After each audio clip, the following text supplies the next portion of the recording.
بسم اللہ الرحمن الرحیم۔ ہم دین حق کا مطالعہ کر رہے تھے الاسلام کے پہلے چیپٹر کا۔ الحمدللہ 6 لیکچر میں یہ مکمل ہو گیا ہے۔ اب ہم اس کا خلاصہ جو ہے وہ آج زیر بحث لائیں گے، یعنی ایک طائرانہ نظر اس سارے پر ڈالیں گے کہ اس میں کیا کچھ بیان ہوا ہے اور ہم نے جو پڑھا تھا 1.5 ماہ کے اندر وہ کیا کیا چیزیں تھیں اس میں۔ اب میں اس کو شروع کرتا ہوں۔ دین حق میں جو پہلا سوال زیر بحث تھا وہ تھا دین اپنی اصل میں کیا ہے، یعنی دین در حقیقت کیا ہے، دین اپنی اصل میں کیا ہے، اپنی بنیاد میں کیا ہے۔ تو اس کا جواب تھا دین اللہ کی ہدایت ہے۔ یعنی غامدی صاحب نے اس سوال کا جواب دیتے ہوئے گویا کہ لکھا ہے کہ دین اللہ کی ہدایت ہے۔ یعنی دین کے بارے میں 2 چیزیں، ایک تو یہ ہدایت ہے اور دوسرے اللہ کی ہدایت ہے، خدا کی دی ہوئی، جس ہدایت سے اوپر کوئی اور ہدایت ہو ہی نہیں سکتی۔ ہدایت گائیڈنس ہے۔ ہدایت کا مطلب ظاہر ہے کہ انسان کو اس دنیا میں جس چیز کی کمی ہے وہ ہدایت ہی ہے۔ اگر تمام انسان ہدایت یافتہ ہو جائیں تو اس کے بعد کوئی خرابی، کوئی گڑبڑ، کوئی انتشار نہیں رہے گا۔ اگر تمام لوگ ہدایت یافتہ ہو جائیں تو یہ دنیا جنت کا ماحول دے رہی ہوگی انسانوں کے رویوں کے حوالے سے۔ اصل مسئلہ یہ ہدایت کا ہے۔ ہدایت میں عقل ایک حد تک کام کرتی ہے، پھر بہت سے سوالات ایسے ہوتے ہیں جس میں عقل فیصلہ نہیں کر سکتی، تو اس میں پھر اللہ تعالیٰ کی رہنمائی جو ہے وہ عقل کو لے کے چلتی ہے آگے۔ اس کے حوالے سے جو پوائنٹ ہم نے دیکھا تھا وہ یہ تھا کہ یہ جو ہدایت ہے یہ کس میدان میں سے ہے، کیسی ہدایت ہے۔ یا تو مشاہدات کی دنیا سے متعلق ہوگی کہ جو چیزیں ہم دیکھتے ہیں دنیا میں ان کے حوالے سے کچھ اللہ نے مزید چیزیں بتا دی، تو ایسا نہیں ہے، یہ ہدایت اس سے متعلق نہیں ہے۔ یا پھر عقل و تجربہ کی دنیا سے ہوگی، وہ چیزیں ہم جو عقل و تجربہ سے دریافت کر لیتے ہیں انہی چیزوں میں کچھ خدا نے بتا دی ہوں گی کہ تم عقل سے تو دریافت کر ہی لیتے لیکن میں پہلے تمہیں بتا دیتا ہوں۔ نہیں، ایسا بھی نہیں ہے۔ اور یا پھر تیسری چیز جو ہم نے دیکھی تھی وہ وجدان و فطرت کی دنیا سے متعلق، یعنی ہمارے اندر کچھ حقائق پائے جاتے ہیں، عدل اچھا ہے، بے وفائی بری چیز ہے، سچ اچھا ہے، جھوٹ بری چیز ہے۔ یہ چیزیں جو ہیں ان کے حوالے سے کیا یہ ہدایت ہے؟ تو نہیں، ایسا بھی نہیں ہے۔ جو چیزیں وجدان میں پائی جاتی ہیں وہ یہ ہدایت ان سے متعلق تو ہے لیکن ان میں اضافہ نہیں کرتی، ان سے متعلق ایک خاص زاویے سے ہے۔ یعنی ہمارے اندر وہ زاویہ میں بیان کر دیتا ہوں، ہمارے اندر اس کی ایک امنگ ہے، ارج ہے اس کی کہ ہمارا کوئی خدا ہو، ہم اس کی پرستش کریں، عبادت کی ایک تمنا، ایک امنگ ہے۔ میں یہ بیان کر رہا تھا کہ یہ ہدایت وجدان اور فطرت میں جو چیزیں پائی جاتی ہیں ان میں اضافہ نہیں کرتی۔ جو وجدان میں پائی جاتی ہیں وہی وجدان میں پائی جاتی ہیں، جو فطرت میں موجود ہیں وہ فطرت میں موجود ہیں۔ یہ ہدایت ہمیں گائیڈنس دیتی ہے ان تینوں دائروں سے الگ، تفصیلات بتاتی ہے جو انبیاء لے کے آئے تھے۔ اگلا سوال ہم دیکھتے ہیں کہ انسان کو دین کہاں سے اور کیسے حاصل ہوا ہے۔ اگلا سوال یہ زیر بحث تھا۔ اس سوال میں ہم نے دیکھا کہ جو ہدایت تھی وہ اللہ نے پہلے انسان کی فطرت میں الہام فرمائی تھی، یعنی کہ جو دین ملا ہے اس کا اور انسان کی فطرت میں پائی جانے والی چیزوں کا یہ تعلق ہے کہ اجمالاً اللہ تعالیٰ نے یا ایک بنیاد کے طور پر جو دین دینا پیش نظر تھا اس کی بنیاد فطرت میں رکھ دی، اس کی ایکسیپٹنس کا پہلو فطرت میں رکھ دیا۔ کیونکہ اگر فطرت میں وہ نہ رکھا ہوتا نا تو انسان دین کو حاصل ہی نہ کر سکتا، اسے اگل دیتا، کہتا یہ اجنبی چیز ہے میرے لیے۔ تو فطرت میں اس کی ایکسیپٹنس کا پہلو تو خدا نے رکھ دیا پہلے، دین کی حوالے سے پوری ہے اس کی ایکسیپٹنس، اور اس کے بعد پھر اسے دین انبیاء کے ذریعے تفصیلات کے ساتھ دیا۔ اچھا، اس کے بعد اس کی تمام ضروری تفصیلات کے ساتھ اپنے پیغمبروں کی وساطت سے انسان کو دی۔ سوال کے حوالے سے 2 باتیں ہوئیں کہ کہاں سے ملا ہے، یہ انبیاء سے ملا ہے، اور کیسے حاصل ہوا ہے؟ 2 طریقوں سے حاصل ہوا ہے۔ کچھ تو فطرت میں اس کی بنیادیں رکھ دی گئی تھیں، اور تفصیلات جو ہیں وہ انبیاء کے ذریعے دی گئی۔ تیسرا سوال جو زیر بحث تھا وہ یہ ہے کہ اب دنیا میں دین کا اصل ماخذ کیا ہے یا کون ہے؟ یعنی دین ہم کہاں سے لیں گے؟ کس جگہ سے لیں گے یا کس شخص سے لیں گے؟ اس سلسلہ کے آخری پیغمبر محمد صلی اللہ علیہ وسلم ہیں، یعنی وہ جو انبیاء کی بات ہم نے دیکھی نا کہ انبیاء کے ذریعے سے دین کی تفصیلات دی گئی ہیں، تو انبیاء کے سلسلے کے آخری پیغمبر محمد صلی اللہ علیہ وسلم ہیں۔ چنانچہ دین کا تنہا ماخذ اب محمد صلی اللہ علیہ وسلم ہی کی ذات والا صفات، اور دین حق اب وہی ہے جسے آپ اپنے قول و فعل سے دین قرار دیں۔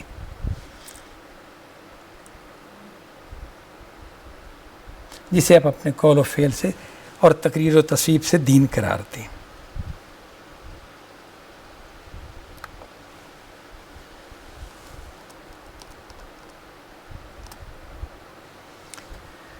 یہ جو اس کو واضح ہم نے کیا تھا کہ یعنی کہ دین جو خدا کا دین ہے، خدا نے جو ہدایت دی ہے دین کے نام سے، وہ نبیوں کے ذریعے دی ہے، اور آخری نبی جو ہے محمد صلی اللہ علیہ وسلم اب پوری دنیا کے لیے ہدایت کا ماخذ وہی ہیں۔ آپ ہی کی شخصیت ہے کہ آپ سے جو کچھ ملا ہے وہ دین ہے، جو چیز آپ سے نہیں ملی وہ دین نہیں ہے، یعنی کہ آپ کے علاوہ کوئی شخص ایسا نہیں، آپ کی بتائی ہوئی جگہوں سے ہٹ کر کوئی جگہ ایسی نہیں کہ جہاں سے دین حاصل ہو۔ دین تو صرف نبی صلی اللہ علیہ وسلم ہی سے ملے گا۔ اور یہ جو 4 الفاظ آئے ہیں، قول، یا تو آپ قول سے بتائیں گے جیسے قرآن آپ نے بتایا، یا فعل سے بتائیں گے جیسے سنت آپ نے بتائی، یا پھر تقریر و تصویب۔ تقریر کا مطلب خاموش رہنا، ایک عمل آپ نے دیکھا اور آپ نے اس پہ خاموشی اختیار فرمائی، یعنی کہ اس کو آپ نے قبول کیا، ٹھیک ہے، یہ اس کو خاموشی کی زبان میں اس کو درست قرار دے دیا، یا اس کی تصویب کہی۔ تصویب معنی درست قرار دینا ہوتا ہے، یعنی زبان سے درست کہہ دیا، اس کو دین قرار دے دیا۔ تو آپ کی خاموشی بھی دین کو ثابت کرتی ہے، آپ کا درست قرار دینا کسی عمل کو، کسی فعل کو، یہ بھی دین کو ثابت کرتا ہے، اور آپ کا قول و فعل بھی دین کو ثابت کرتا ہے۔ چوتھا سوال جو زیر بحث تھا وہ تھا دین ہمیں عملاً کس صورت میں ملا اور کن ذرائع سے ملا ہے؟ رسول اللہ صلی اللہ علیہ وسلم سے یہ دین آپ کے صحابہ کے اجماع اور قولی و عملی تواتر سے منتقل ہوا، اور 2 صورتوں میں ہم تک پہنچا ہے۔ 2 صورتیں کیا ہیں جی؟ قرآن مجید اور سنت، یعنی کہ عملاً یہ ہم دیکھتے ہیں کہ نبی صلی اللہ علیہ وسلم سے یہ دین ملا ہے، اور اس کے ملنے کا طریقہ یہ تھا کہ تمام صحابہ نے متفقہ طور پر، اجماعی طور پر، یعنی اکٹھے ایک ہی بیان دیتے ہوئے یہ دین دیا۔ جس چیز کو آپ نے یعنی کہ دین، سب صحابہ نے دین قرار دیا، امت نے اسی کو دین کے طور پر لیا، اور پھر یہ یا تو قولاً بیان کیا صحابہ نے، تابعین سے، تابعین نے اگلی نسل سے، ہر نسل نے آگے، یا پھر عملاً، جیسے نماز ہے، روزہ ہے، حج ہے، یہ اعمال ہیں، اس طرح سنت کے اعمال جو ہیں عمل سے۔ یعنی تواتر کا کیا پہلو ہوگا کہ نسلاً بعد نسلاً یہ دین اس طرح چلتا رہا، اور ہمارے سامنے یہ 2 صورتوں میں آیا ہے۔ یعنی ہم دیکھتے ہیں کہ قرآن مجید ہمارے سامنے ہے جو امت کے اتفاق سے، یعنی پوری امت اس پر مجمع ہے، اکٹھی ہے کہ یہی وہ کتاب ہے جو محمد صلی اللہ علیہ وسلم سے ہمیں ملی تھی۔ تو امت سے مراد، امت کا وہ طبقہ جو ہمارے سامنے ہے، وہ پچھلے طبقے کی بنا پر گواہی دے رہا ہے، اور پچھلا طبقہ اس اپنے سے پچھلے طبقے کی بیان کی بنا پر گواہی دے رہا ہے۔ تو اس طرح یہ تسلسل نبی صلی اللہ علیہ وسلم تک جا پہنچتا ہے، یعنی صحابہ تک جا پہنچتا ہے، اور پھر صحابہ نے بیان دیا کہ ہمیں نبی صلی اللہ علیہ وسلم نے یہ دین دیا تھا۔ اسی طرح قرآن جو ہے، جو سنت ہے، وہ عمل کی صورت میں ملی ہے، یعنی سنت ہمیں عملی دین کی صورت میں ملی ہے، دین کا جو عملی ڈھانچہ ہے اسی کو ہم نے سنت کہا۔ 5واں سوال یہ تھا قرآن کا تعارف، حیثیت اور اہمیت کیا ہے؟ قرآن مجید وہ کتاب ہے جو اللہ تعالیٰ نے اپنے آخری پیغمبر محمد صلی اللہ علیہ وسلم پر نازل کی ہے، اور اپنے نزول کے بعد آج تک مسلمانوں کے پاس ان کی طرف سے اس صراحت کے ساتھ موجود ہے کہ یہی وہ کتاب ہے جو محمد صلی اللہ علیہ وسلم پر نازل ہوئی تھی، اور جسے آپ کے صحابہ نے اپنے اجماع اور قولی تواتر کے ذریعے سے پوری حفاظت کے ساتھ بغیر کسی ادنیٰ تبدیلی کے دنیا کو منتقل کیا۔ قرآن مجید کا تعارف ظاہر ہے، یہ وہ تعارف ہے جسے ہم جانتے ہیں، پوری امت میں یہ بات اسی طرح ہی چلی آ رہی ہے، اور اس ظاہر قرآن کو پوری حفاظت حاصل ہے، کوئی تغیر اس میں نہیں ہوا، کوئی تبدیلی نہیں ہوئی۔ یہ جو نبی صلی اللہ علیہ وسلم پر جیسے نازل ہوا تھا، جیسے جبرائیل نے آپ کو پڑھ کر سنایا تھا، ویسے ہی آپ نے صحابہ کو سنایا، جیسے صحابہ نے سنایا تھا ویسے ہی ہم تک پہنچا۔ یعنی آج اگر کوئی صحابی ہمارے سامنے آ جائے تو اور وہ یہ دیکھے قرآن مجید بین الدفتین، یعنی جو جلد کی صورت میں ہمارے پاس موجود ہوتا ہے، اس کو دیکھے گا تو اس کو یعنی کہ شروع سے لے کے آخر تک اس کا مطالعہ کرنے کے بعد یہ لازماً یہ کہے گا کہ یہ بالکل وہی قرآن ہے کہ جو ہم پر نازل ہوا تھا، کوئی تبدیلی نہیں اس میں۔ یہی وہ حفاظت ہے کہ جس کا اللہ نے وعدہ کیا ہوا تھا۔ چھٹا سوال تھا کہ سنت سے کیا مراد ہے؟ تو سنت سے مراد یہ ہے کہ سنت دین ابراہیمی کی وہ روایت ہے جسے نبی صلی اللہ علیہ وسلم نے اس کی تجدید و اصلاح کے بعد اور اس میں بعض اضافوں کے ساتھ اپنے ماننے والوں میں دین کی حیثیت سے جاری فرمایا ہے۔ یعنی سنت دین ابراہیمی کی روایت ہے جو چلی آ رہی تھی، نبی صلی اللہ علیہ وسلم سے پہلے سے موجود تھی، تو اب آپ نے اس میں اس کو رینیو کیا، تجدید کی، اس کی رینیو کیا اور اس کی اصلاح کی، یعنی جہاں پہ خرابی ہو چکی تھی اسے درست کیا اور اس میں کچھ اضافے بھی کیے۔ تو یہ تین پہلوؤں سے اس کو کر کے، یعنی کہ درست کر کے، جامع کر کے، مکمل کر کے تو صحابہ کرام کو دے دی، اپنے ماننے والوں میں دین کی حیثیت سے جاری فرمایا، یعنی صحابہ کرام کو آپ نے یہ سنت جو ہے دی، انہیں کہا کہ یہ ہے وہ شریعت، یہ ہے وہ سنت جو تم اللہ تعالیٰ نے تمہیں دی ہے، اور اسے مجھ سے لو اور اس پر عمل کرو۔ عملاً یعنی نبی صلی اللہ علیہ وسلم نے عملاً دی ہے اور صحابہ نے آپ سے عملاً لی ہے، یہ دین کا عملی ڈھانچہ ہے۔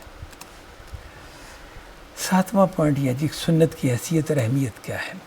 اس میں اور قرآن مجید میں ثبوت کے اعتبار سے کوئی فرق نہیں ہے، یعنی جیسے جو قرآن کی حیثیت ہے دین میں، وہی سنت کی حیثیت ہے۔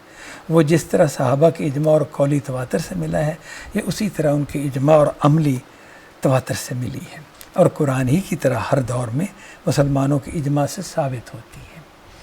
یعنی کہ قرآن ملا قولی تواتر سے، ایک ایسا قول جو امت میں متواتر چلا وہ قرآن ہے، یعنی دین کی حیثیت سے جو نبی صلی اللہ علیہ وسلم نے امت کو دین دیا قول سے، وہ قرآن تھا، اور جو عمل سے دیا وہ سنت تھی۔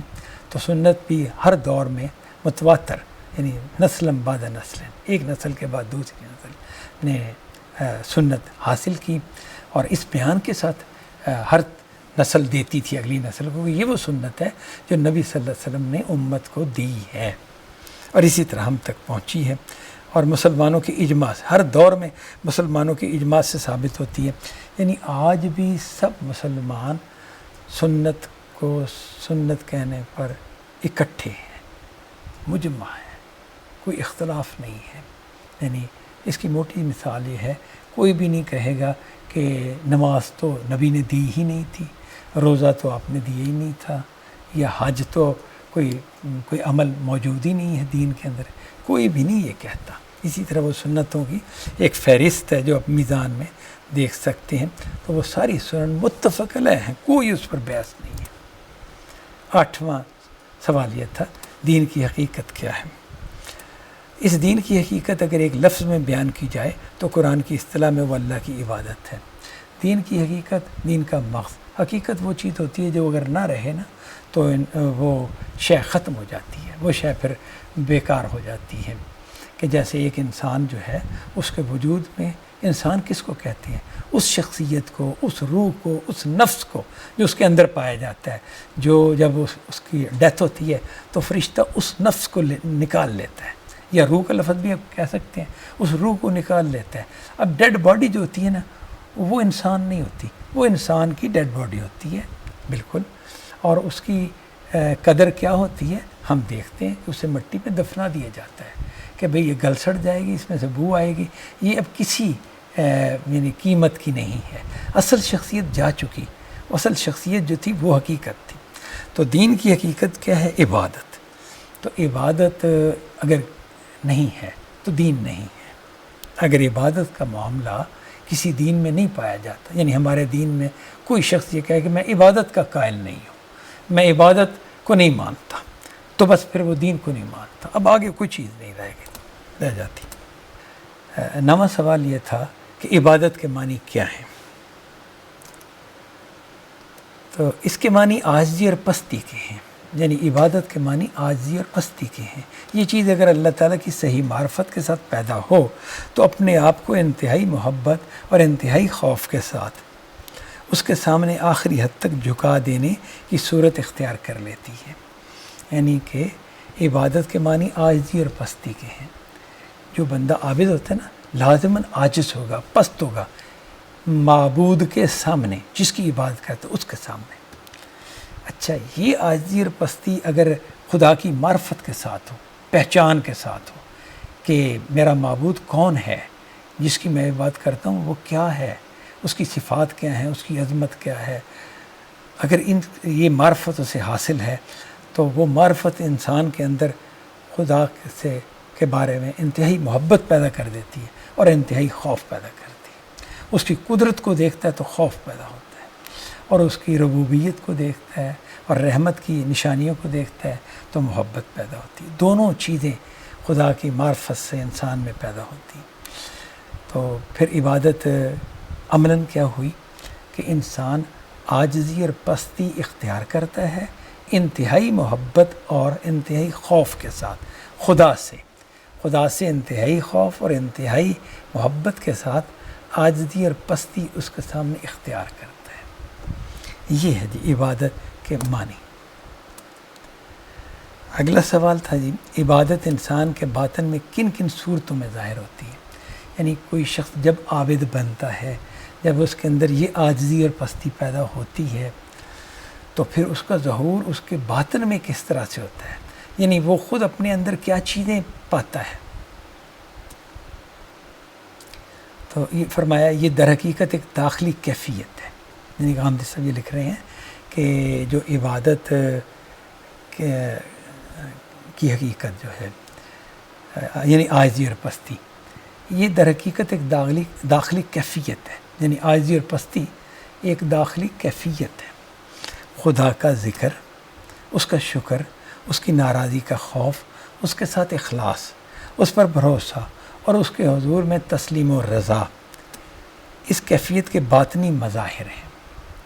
یعنی یہ جو چیزیں ہیں کہ خدا کو یاد کرے گا بندہ، اس کا شکر کرتا ہوگا، اس کی نعمتوں سے فائدہ اٹھاتا اور اس کا شکر کرتا ہوگا، اور اس کی ناراضی سے ڈرتا ہوگا، جس کے اندر وہ عاجزی اور پستی محبت اور خوف کے ساتھ پائی جاتی ہے نا. یہ اس کا معاملہ ہے کہ خدا کو یاد کرے گا، اس کا شکر کرے گا، اس کی ناراضی سے خوف زدہ ہوگا اور اس کے ساتھ اخلاص کا معاملہ رکھے گا، اس پہ بھروسہ کرے گا، اعتماد کرے گا اس کے اوپر، اور اس کے حضور میں تسلیم و رضا یعنی اسے ہوگی. تسلیم و رضا سے کیا مراد ہے؟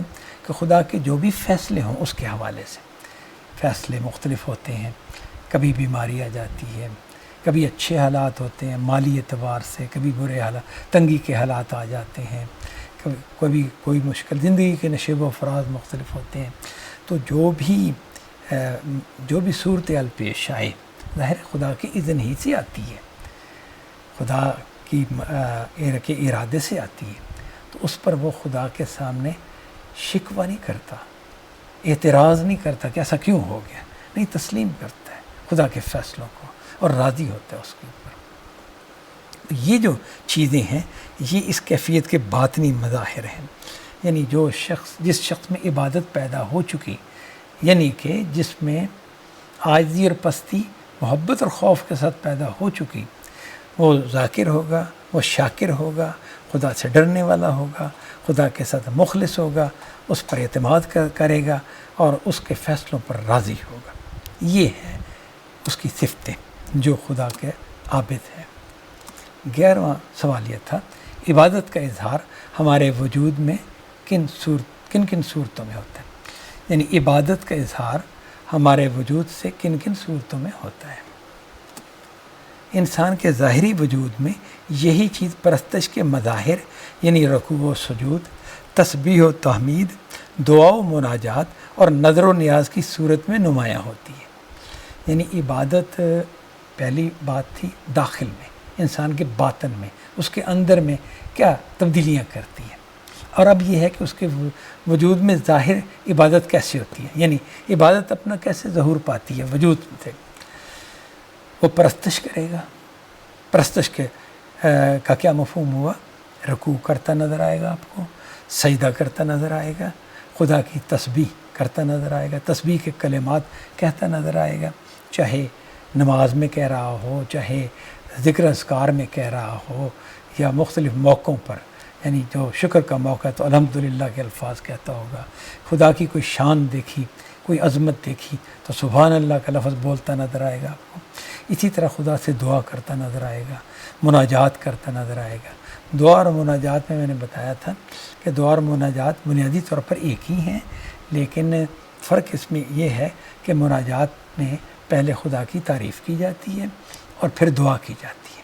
اور دعا جو ہے وہ ڈائریکٹ دعا ہوتی ہے، جو بھی آپ مانگتے ہیں، رب اغفر لی، اے میرے رب میری بخشش فرما دے، اور اس طرح کی مختلف دعائیں ہیں. لیکن مناجات میں پہلے آپ ایسے کلمات کہیں گے کہ جس میں خدا کی تعریف پائی جائے گی. یہاں ایک میں چھوٹی سی بات بیان کر دوں کہ خدا کی تعریف کے جب ہم کہتے ہیں تو یہ بیان حق ہوتا ہے.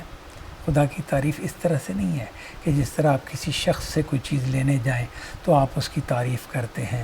نہیں، یہ معاملہ وہ نہیں ہے. وہ تو آپ جو آپ کو سمجھ آئی، جو آپ نے محسوس کیا، تعریفیں اس کی کر دی تاکہ وہ پھولا نہ سمائے، تاکہ وہ بڑا خوش ہو جائے اور جذبات میں آ جائے، آپ کی فیور میں آ جائے. یہاں یہ مسئلہ نہیں ہے. خدا کی تعریف جو ہے نا وہ بیان حق ہوتی ہے کہ میں تسلیم کرتا ہوں آپ کی عظمت کو، آپ کی شانوں کو، آپ کی منزلت کو. آپ خدا ہیں، آپ مالک ہیں، آپ آقا ہیں دنیا کے. تو جو بھی شان انسان محسوس کرتا ہے وہ بیان کرتا ہے. تو یہ بیان حق ہوتا ہے، حقیقت کا بیان ہوتا ہے. یہ اس طرح کی تعریف یعنی چاپلوسی کے معنوں میں بالکل نہیں ہوتی.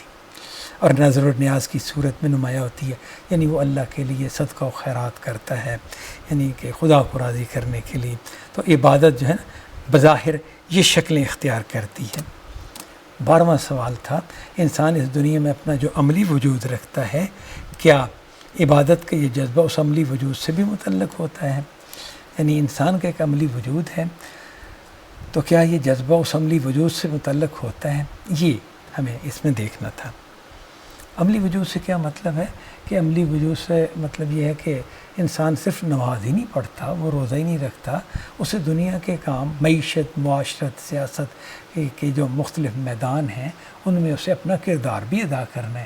معیشت کے حوالے سے کسی کو دکانداری کرنی ہے، کسی کو ملازمت کرنی ہے، کسی کو تجارت کرنی ہے، ملکوں کا سفر کرنا ہے، یعنی اپنی ضروریات کے حوالے سے جو بھی ہیں. اسی طرح جو ہے معاشرت کے حوالے سے بیوی بچوں کا معاملہ ہے، رشتہ داری کا معاملہ ہے، اڑوس پڑوس کا مسئلہ ہے، اور قوم کے جس قوم کا وہ ایک فرد ہے اس کے ساتھ اس کا متعلق ہونا، اس کے معاملات ہیں. تو یہ ساری چیزیں جو ہیں یہ اس کے عملی وجود ایک اس کو عملی وجود کی صورت میں ظاہر ہوتی ہیں. یعنی یوں سمجھ لیں کہ انسان کی زندگی کا یہ پہلو اسے ایک عملی وجود میں ڈھال دیتا ہے. یعنی وہ صرف ایک مسجد میں نماز پڑھنے والا ہی نہیں، سوسائٹی میں اٹھنے بیٹھنے مختلف خدمات کرنے والا وجود بھی ہے. تو کیا عبادت کا یہ جذبہ اس عملی وجود سے بھی متعلق ہوتا ہے؟ تو اس کا جواب یہ ہے جی، پھر انسان چونکہ اس دنیا میں اپنا ایک عملی وجود بھی رکھتا ہے، اس وجہ سے اپنی اس ظہور سے آگے بڑھ کر یہ انسان کے اس عملی وجود سے متعلق ہوتی ہے. یعنی عبادت کا جو ظہور ہم پہلے دیکھ چکے ہیں رکوع و سجود کی صورت میں، اب اس سے آگے بڑھ کر یہ انسان کے عملی وجود سے بھی متعلق ہوتی ہے، اور پرستش کے ساتھ اطاعت کو بھی شامل ہو جاتی ہے. یعنی پرستش تو یہ کر ہی رہا تھا، تو اب اسے اطاعت بھی کرنی ہے. یعنی خدا کا کہا ماننا ہے، خدا کے احکام پر عمل کرنا ہے، جس چیز سے روکا ہے اس سے رکنا ہے، جس چیز کو حکم دیا وہ کام کرنا ہے. اس وقت یہ انسان سے مطالبہ کرتی ہے کہ ظاہر و باطن دونوں میں وہ خدا کا بندہ بن کر رہے. یعنی اب جب عملی وجود کے زاویے سے دیکھتے ہیں تو خدا کے کچھ احکام ہیں جن کی انسان کو اطاعت کرنی ہے، خدا کی بات ماننی ہے۔ تو اب یہ وہی عبادت جو تھی وہ انسان سے یہ مطالبہ کرتی ہے کہ تم اپنے ظاہر میں بھی خدا کا بندہ بنو اور اپنے باطن میں بھی خدا کا بندہ بنو، یعنی مکمل طور پر خدا کا بندہ بنو۔ 13واں سوال یہ تھا جی، عبادت دین کی حقیقت ہے۔ کسی بھی چیز کی حقیقت دراصل وہ بیج ہوتی ہے جس سے وہ چیز اپنی پوری صورت میں پھوٹتی ہے۔ سوال یہ ہے کہ یہ عبادت پورے دین کی صورت کیسے اختیار کر لیتی ہے؟ یہاں پر اصل میں غامدی صاحب نے یعنی وہ دین سے بات کو لے کے پھر اس کی حقیقت کی طرف گئے ہیں، اور حقیقت یعنی عبادت کو واضح کیا ہے کہ وہ انسان کے داخل اور اس کے خارج میں کس طرح ظاہر ہوتی ہے۔ تو اب وہ کہتے ہیں کہ یہ عبادت پورے دین کی صورت میں کیسے ڈھل جاتی ہے۔ یہ بہت ایک اہم نقطہ ہے جنہوں نے جس طرح اٹھایا ہے کہ کیا صورت ہوتی ہے جس میں وہ یہ عبادت پھر کیسے یہ ایک بیج سے ایک پورا تناور درخت بنتی ہے یہ عبادت۔ تو فرمایا اللہ اور بندے کے درمیان عبد و معبود کے اس تعلق کے لیے یہ عبادت جب اپنی اساسات یعنی بنیادیں متعین کرتی، مراسم یعنی ریچول طے کرتی اور دنیا میں اس تعلق کے تقاضوں کو پورا کرنے کے لیے حدود و قیود یعنی لمیٹیشن اینڈ کنڈیشن مقرر کرتی ہے، تو قرآن کی زبان میں اسے دین سے تعبیر کیا جاتا ہے۔ یہ میں دوبارہ اس کو واضح کر دیتا ہوں۔ اللہ اور بندے کے درمیان کیا تعلق تھا؟ عبادت کا تعلق تھا۔ بندہ عبد ہے اور خدا معبود ہے۔ اب یہ جو عبادت ہے اس کی کچھ بنیادیں ہوں گی اور کچھ اس کے مراسم ہوں گے، یعنی رسوم جسے ہم کہتے ہیں ریچول، یہ طے کرے گی، اور تاکہ تعلق کے تقاضے پورے ہوں، یعنی عبادت کچھ بنیادوں پر کھڑی ہوگی اور کچھ طور طریقے اپنائے گی۔ تو جو طور طریقے اپنائے گی وہ قرآن کی زبان میں دین اسے کہا جائے گا، یعنی کہ جو بنیادیں طے کرتی ہے اور جو مراسم پھر اپنے لیے طے کرتی ہے، جو بنیادیں متعین کرتی ہے اور جو مراسم طے کرتی ہے، وہ دین کہلاتے ہیں۔ اب اس کو ہم اگلے سوالوں میں واضح کرتے ہیں۔ عبادت کی اساسات کیا ہیں؟ یہ اساسات مابعد الطبیاتی یعنی میٹا فزیکل بھی ہیں اور اخلاقی بھی۔ اخلاقی یعنی مورل۔ مابعد الطبیاتی مثلا یہ کہ خدا کون ہے، اس کی صفات کیا ہیں، ہمارا اس سے تعلق کیا ہے اور کیا نہیں ہے، اور اخلاقی اساسات یہ کہ خدا کا حق کیا ہے، مثلا اقرار توحید اور خالص اسی کی عبادت۔ اب یہ مطلب ہے کہ اس کو میں نے واضح کیا ہے کہ یہ اساسات مابعد الطبیاتی اور اخلاقی دونوں ہیں، دونوں نوعیت کی ہیں۔ تو جو مابعد الطبیاتی ہیں وہ اس میں یہ سوال دے رہے بس آتے ہیں۔ اچھا، یہ جو بریکٹوں میں لکھا ہوا نا، یہ آپ کو الاسلام کتاب میں نہیں ملے گا۔ یہ میں نے بتایا تھا کہ جو بریکٹوں میں جملے ہیں جو آپ ان سلائیڈوں میں دیکھ رہے ہیں، یہ میں نے لکھے تھے وضاحت کے لیے، وضاحتی جملے ہیں۔ تو اساسات ہم بات کر رہے تھے کہ مابعد الطبیاتی یعنی میٹا فزیکل بھی ہیں اور اخلاقی بھی۔ اور میٹا فزیکل کون سی ہیں کہ خدا کون ہے، اس کی صفات کیا ہیں، اور ہمارا اس سے تعلق کیا ہے اور کیا نہیں ہے، یعنی ہمارا اس کا وجود کا تعلق نہیں ہے، ہم اس کے ٹکڑے نہیں ہیں، ہم اس کے وجود کا حصہ نہیں ہیں، تو یہ تو تعلق اس طرح کا نہیں ہے۔ تو ہم کیا ہیں؟ اس کی مخلوق ہیں۔ تو یہ مختصر نام اس کو اگر لیں تو یہ، اور اس کی صفات کے ساتھ پھر ہم کس طرح ریلیٹ کرتے ہیں، وہ اس کی صفات جو ہیں ان کو ایک تھوڑا سا پرتو اس نے ہمارے اندر رکھا ہے بعض صفات کا، تو ان صفات کو ہم محسوس کر سکتے ہیں، بعض چیزوں کا ہمیں ادراک ہی نہیں ہے۔ اور اخلاقی اساسات جو ہیں وہ یہ ہیں کہ بھی خدا کا ہمارے اوپر حق کیا بنتا ہے۔ مثلا اقرار توحید حق ہے، خالص اسی کی عبادت کی جائے، کسی اور کو نہ پوجا جائے، یہ خدا کا اخلاقی حق ہے، اخلاقی طور پر خدا کا یہ حق ہے۔ اسی طرح اور بھی ہیں، تفصیلات تو اس کی ہیں، لیکن میں نے مختصراً یعنی یہ لکھا ہے۔ عبادت کے مراسم یعنی ریچول سے کیا مراد ہے؟ عبادت کے طور طریقے جیسے نماز، روزہ، زکوٰۃ، حج اپنی اپنی ادائیگی کی خاص عملی صورتوں میں، یعنی عبادت کے مراسم کنہیں کہیں گے؟ یہ نماز، روزہ، حج، زکوٰۃ کو، اس طرح کی چیزیں جو ہیں وہ مراسم کہلائیں گی۔ عبادت کے تعلق کے تقاضوں کے حدود و قیود سے کیا مراد ہے؟ حدود و قیود سے لمیٹیشن اینڈ کنڈیشن مراد ہے کہ عبادت جیسے یہ نا کہ ہمیں 5 نمازیں فرض کی گئی ہیں اور صبح کی نماز کی 2 رکعتیں ہیں، 3 نہیں ہم کر سکتے، کم بھی نہیں کر سکتے، زیادہ بھی نہیں کر سکتے، طے کر دی گئی ہیں۔ کچھ شرائط ہیں اس کے کہ اس کے لیے جیسے نماز کے لیے وضو کرنا ہے، اسی طرح زکوٰۃ جو ہے اس کی بھی کوئی حدود ہے، اتنا نصاب ہوگا تو آپ کو زکوٰۃ دینی ضروری ہوگی اور اتنی آپ کو دینی پڑے گی۔ مثلا روزانہ کی فرض نمازوں کے اوقات 5 ہی ہیں، ضروری ہے کہ ہر نماز اس کے متعین وقت ہی میں پڑھی جائے، زکوٰۃ کی شرح متعین ہے، حج کی جگہ اور ایام متعین ہے، وضو نماز کی شرط ہے، روزہ فلاں وقت سے فلاں وقت تک ہوگا، روزے میں فلاں فلاں چیز ممنوع ہوگی وغیرہ۔ یہ چیزیں جو ہیں یہ وہ حدود و قیود ہیں کہ جو یعنی کہ عبادت کے تعلق کے تقاضوں سے متعلق ہیں۔ اگلا سوال ہے جی دین الحق سے کیا مراد ہے؟ دین الحق کی ٹرم قرآن مجید میں اسی طرح بیان کی ہے۔ اب دین حق کہہ سکتے ہیں یا دین الحق، دونوں لفظ بول سکتے ہیں۔ دین الحق سے کیا مراد ہے؟ اس کی جو صورت اللہ تعالیٰ نے اپنے پیغمبروں کی وساطت سے انسانوں پر واضح کی ہے، قرآن اسے دین الحق کہتا ہے، یعنی کہ خدا نے دین دیا ہے، تو وہ جو خدا نے دین دیا پیغمبروں کے ذریعے سے، اس کا نام خدا نے خود دین الحق رکھا ہے اور اس کے بارے میں انہیں ہدایت کرتا ہے کہ وہ اسے بالکل درست اور اپنی زندگی میں پوری طرح برقرار رکھیں اور اس میں کوئی تفرقہ پیدا نہ کریں۔ یعنی خدا نے کہا کہ جو کچھ میں آپ کو دے رہا ہوں ہدایت پیغمبروں کے ذریعے، یہ دین الحق ہے اور اسے اپنے اپنی زندگی میں قائم رکھنا ہے، یعنی آپ نے اس پر کھڑے ہونا ہے، اس پر عمل کرنا ہے، اس کو مضبوطی سے پکڑ کے رکھنا ہے اور اس میں تفرقہ پیدا نہیں کرنا۔ یعنی ایسا نہیں ہونا کہ ایک آدمی دین کے حوالے سے ایک بات کر رہا ہے، دوسرا دوسری بات کر رہا ہے۔ اور تفرقہ کب ہوتا ہے؟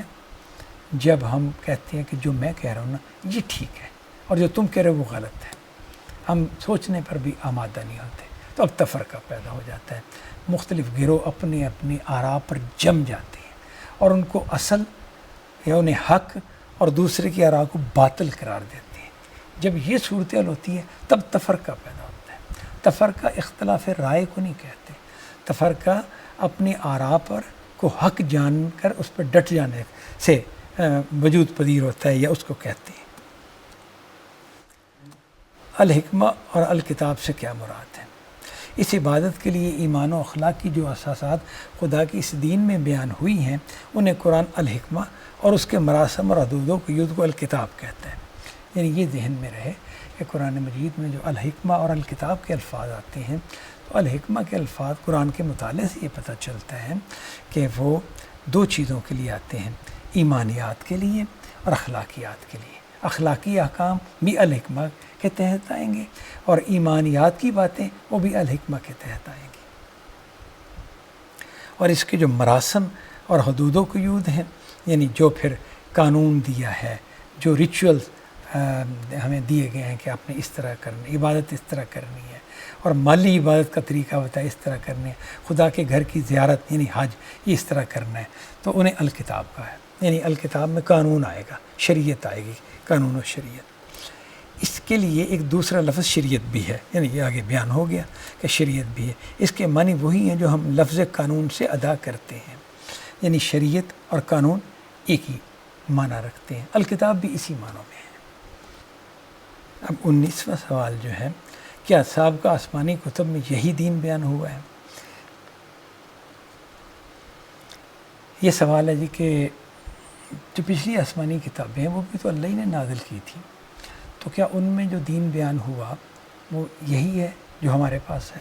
یہ ایک اہم سوال ہے۔ ظاہر ہے کہ یہ ہمیں پچھلی جو امتیں ہیں ان کے ساتھ جوڑے گا کہ ہم انہی کی اگلا ورژن لے کے آئے ہیں، یعنی محمد صلی اللہ علیہ وسلم جو تورات اور انجیل، زبور اور انجیل میں دین بیان ہوا تھا، وہی دین جو ہے کامل شکل میں محمد صلی اللہ علیہ وسلم کو دے دیا گیا تا قیامت اب اسی پر عمل ہوگا۔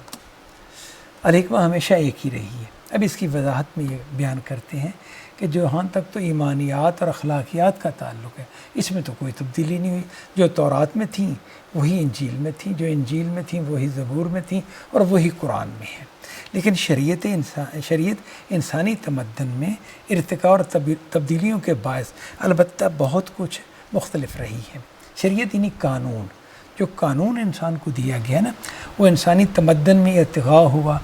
ظاہر ہے کہ آج سے 2000 سال پہلے کا انسان یا 4000 سال پہلے کا انسان، 3000 سال پہلے کا انسان اس ایک اور تمدن میں رہتا تھا، اور اب جو ہے وہ ایک اور تمدن میں رہتا ہے، تو بڑا ہی فرق پڑ گیا ہے۔ تو اس فرق کی وجہ سے اللہ تعالیٰ نے جو شریعت ہے اس میں کچھ تبدیلیاں کی۔ پہلے شریعت کے احکام اس تمدن کے حوالے سے تھے، اور محمد صلی اللہ علیہ وسلم جب اس دنیا میں تشریف لے آئے تو دنیا اس جگہ پر پہنچ چکی تھی کہ اب اسے ایک ایسی شریعت دے دی جائے جو تا قیامت ویلڈ ہو، یعنی اب اس کے تمدن میں کوئی ایسی تبدیلی نہیں آنی کہ نئی شریعت چاہیے ہو، ایسا نہیں ہے۔ اب یہ وہ تمدن جو ہے اس میں مختلف پہلو تو ضرور یعنی ایک طرح کی ڈیولپمنٹ کہہ لیں یا مختلف پہلو تو نمایاں ہوں گے، لیکن ایسی تبدیلی نہیں آئے گی کہ ہمیں نیا قانون چاہیے ہو۔ فرمایا الہامی لٹریچر کا مطالعہ کرنے سے معلوم ہوتا ہے کہ تورات میں زیادہ تر شریعت اور انجیل میں حکمت بیان ہوئی ہے۔ سابقہ آسمانی کتب کو دیکھیں نا، اس میں ہم دیکھتے ہیں کہ تورات میں احکام زیادہ تر نظر آتے ہیں، حکمت بھی موجود ہے لیکن کم، نسبتاً زیادہ قانون ہے، شریعت ہے، احکام ہیں۔ اور زبور اور انجیل میں حکمت بیان ہوئی ہے، یعنی انجیل کا مطالعہ کریں تو اس میں ایمانیات اور اخلاقیات کی باتیں، یعنی اسی حکمت کہا گیا نا، تو اس کی باتیں بیان ہوئی ہیں۔ زبور اسی حکمت کی تمہید میں اللہ تعالیٰ کی تمجید کا مزمور ہے، مزمور میں نے نغمہ، اور قرآن ان دونوں کے لیے ایک جامع شاپارہ ادب اور صحیفہ انذار و بشارت کی حیثیت سے نازل ہوا ہے۔ یعنی یہ جو ان میں فرق تھا وہ بھی بیان کر دیا، اور جو ان میں اشتراک تھا وہ بھی بیان کر دیا کہ سابقہ آسمانی کتب میں حکمت تو وہی ہے کہ جو قرآن میں ہے، یعنی ایمانیات وہی ہیں، اخلاقیات وہی ہیں، تورات میں، زبور میں، انجیل میں اور قرآن میں۔ اور جو قانون و شریعت ہے وہ تمدن کی تبدیلی کی وجہ سے مختلف ہے، یعنی ہمارا قانون تورات کے قانون سے کئی جگہوں پر مختلف ہوگا، ہر جگہ مختلف ضروری نہیں، بعض جگہوں پر مختلف ہم دیکھتے ہیں۔ اگلا سوال ہے جی، دین کے وہ کون سے مباحث ہیں جو الحکمہ کے تحت آتے ہیں؟ یعنی دین کی میں پائی جانے والی کچھ بحثیں ہوں گی نا جو الحکمہ سے متعلق ہوں گی۔ الحکمہ کی تعبیر جن مباحث کے لیے اختیار کی گئی ہے وہ بنیادی طور پر دو ہیں، ایک ایمانیات، دوسرے اخلاقیات، یعنی یہ مختصراً پیچھے بھی اس کا ذکر آ گیا ہے، وہی اسی کو بیان کیا گیا ہے یہاں پر، یعنی کہ جو مباحث الحکمہ کے ضمن میں آتے ہیں یا تو ایمانیات ہیں یا اخلاقیات ہیں۔ دین کے وہ کون سے مباحث ہیں جو الکتاب کے تحت آتے ہیں، یعنی الکتاب قانون اور شریعت، یہ لفظ بھی اس کے لیے بولے گئے ہیں، چاہے الکتاب کہہ دو، قانون کہہ دو، شریعت کہہ دو، ایک ہی بات ہوگی۔ اس کے تحت کون کون سی چیزیں آتی ہیں؟ الکتاب کے تحت جو مباحث بیان ہوئے ہیں وہ یہ ہیں: قانون عبادات، قانون معاشرت، قانون سیاست، قانون معیشت، قانون دعوت، قانون جہاد، حدود و تعزیرات، خور و نوش، رسوم و آداب، اور قسم اور کفارہ قسم۔ یعنی یہ 10 نوعیت کے قوانین ہیں جو ہمیں دیے گئے ہیں، یہ ہماری شریعت کے لفظ کے تحت آئیں گے یا الکتاب کے لفظ کے تحت آئیں گے۔ تو اس کا تھوڑا سا میں اس کو واضح کر دیتا ہوں۔ ہمیں جو عبادات کرنی ہیں، نماز، روزہ، حج، زکوٰۃ، تو اس کا قانون کیا ہے؟ نماز کب پڑھنی ہے، زکوٰۃ کس طرح دینی ہے، حج کیسے کرنا ہے، تو یہ قانون ہمیں بتایا گیا ہے۔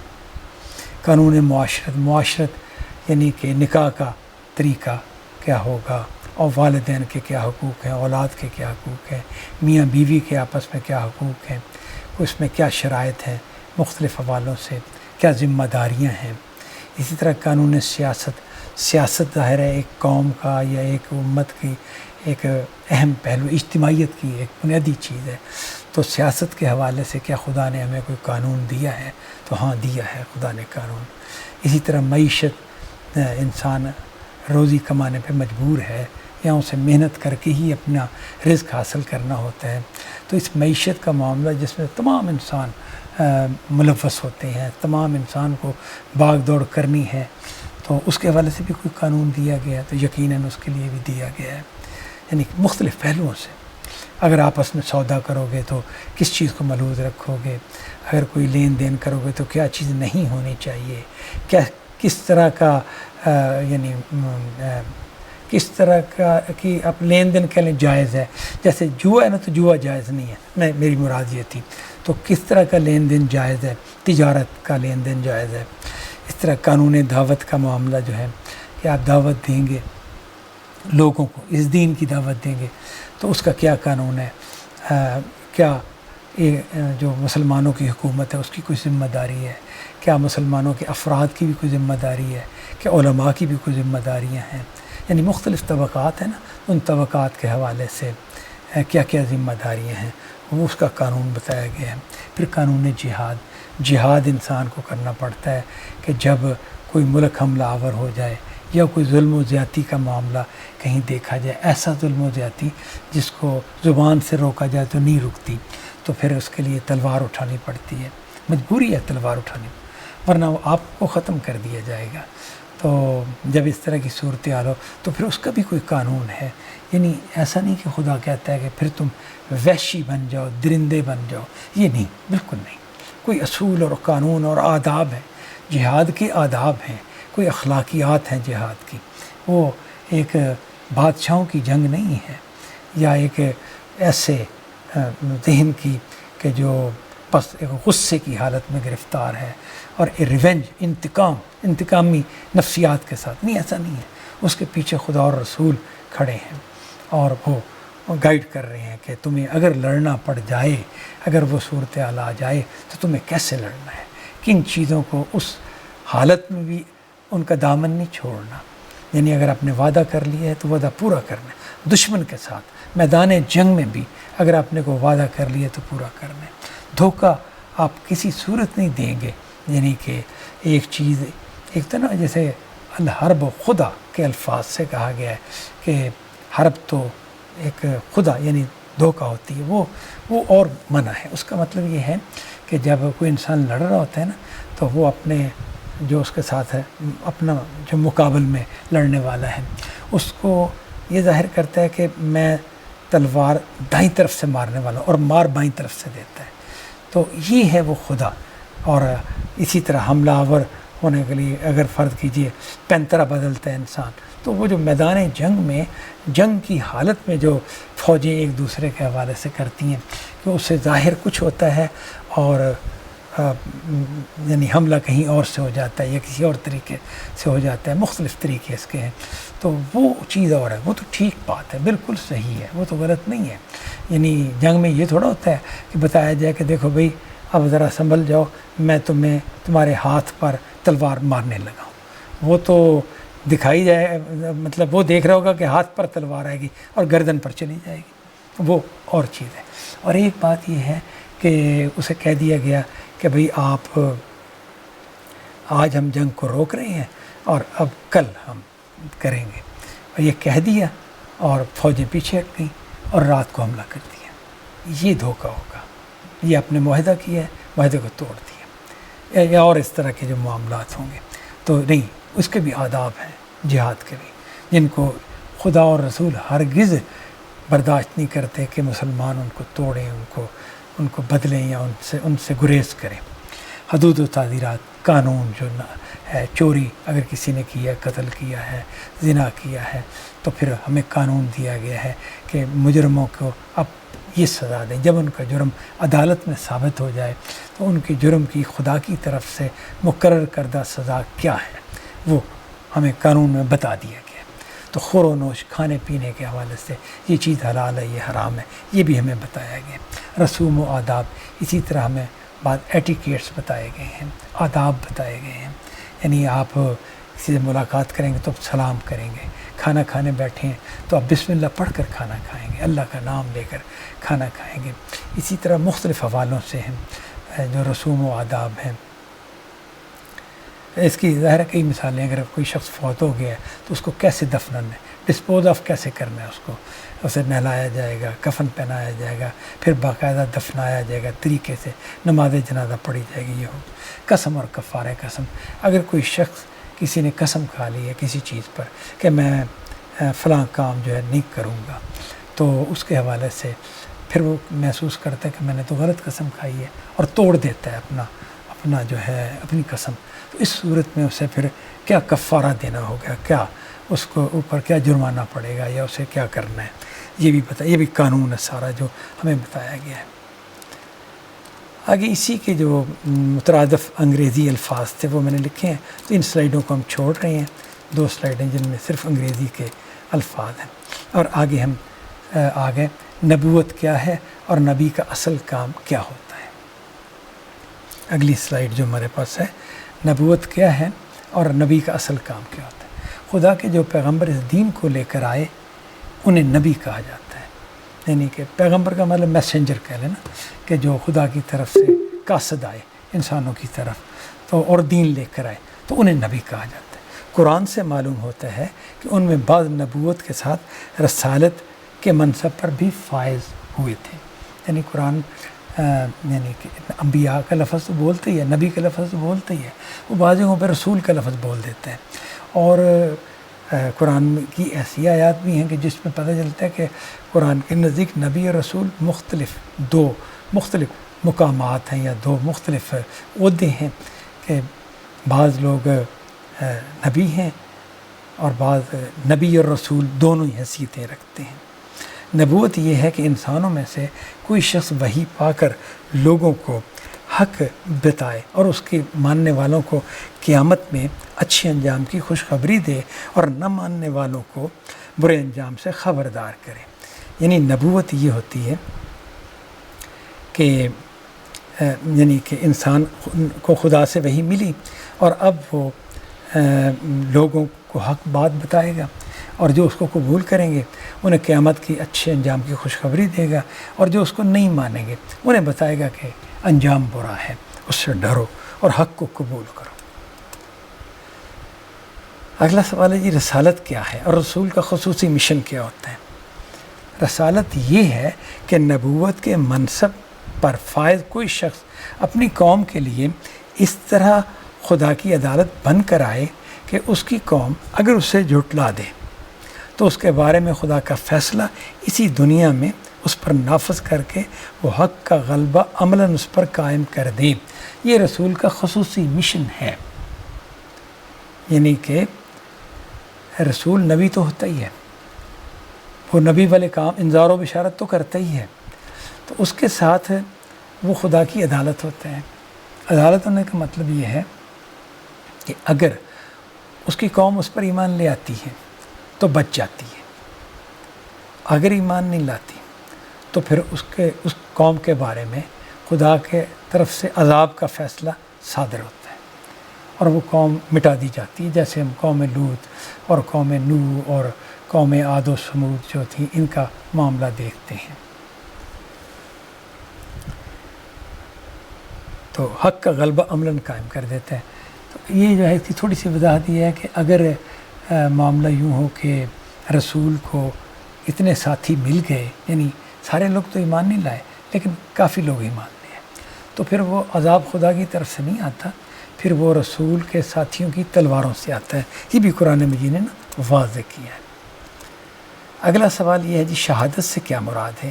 اس کی صورت یہ ہوتی ہے کہ اللہ تعالیٰ ان رسولوں کو اپنی جزا و سزا کے ظہور کے لیے منتخب فرماتے ہیں اور پھر قیامت سے پہلے ایک قیامت صغریٰ ان کے ذریعے سے اسی دنیا میں برپا کر دیتے ہیں۔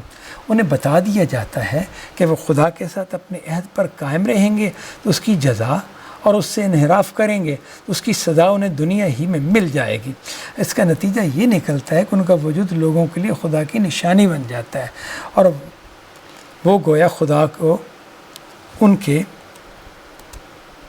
ساتھ زمین پر چلتے پھرتے اور عدالت کرتے ہوئے دیکھتے ہیں۔ اس کے ساتھ انہیں حکم دیا جاتا ہے کہ جس حق کو وہ سر کی آنکھوں سے دیکھ چکے ہیں اس کی تبلیغ کریں اور اللہ تعالیٰ کی ہدایت بے کم و کاست اور پوری قطعیت کے ساتھ لوگوں تک پہنچا دیں۔ قرآن کی تعبیر کے مطابق یہ شہادت ہے، یہ جب قائم ہو جاتی ہے تو دنیا اور آخرت دونوں میں فیصلہ الہی کی بنیاد بن جاتی ہے۔ چنانچہ اللہ تعالیٰ ان رسولوں کو غلبہ عطا فرماتے اور ان کی دعوت کے منکرین پر اپنا عذاب نازل کرتے ہیں۔